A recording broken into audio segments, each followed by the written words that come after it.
વિકસિત ભારત સંકલ્પ યાત્રાનો રથ માળિયાના પીપળિયા ગામ પાસે આવી પહોંચતા ગ્રામજનો દ્વારા ઉમળકાભેર રથનું સ્વાગત કરવામાં આવ્યું હતું।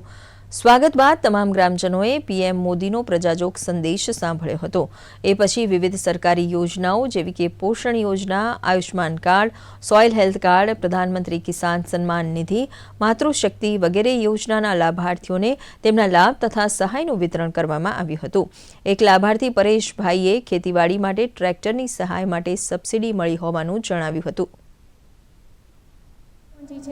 तो एमां जे ग्रामजनों छे तेने विविध योजनाओं विषे माहितगार करवामां आव्या छे, जेम के उज्ज्वला योजना, पछी आयुष्मान योजना, जल से नल जेवी योजना थी माहितगार करवामां आव्या छे। अने जे योजनानो लाभ नथी मळ्यो ते योजनानो लाभ केवी रीते मेळव्यो ते पण माहिती आपवामां आवी छे। मने खेतीवाड़ी सहाय AGR 50 मांथी ट्रेक्टरनी सब्सिडी 45,000 રૂપિયા મળેલ છે। તે બદલ સરકારશ્રીનો ખૂબ ખૂબ આભાર।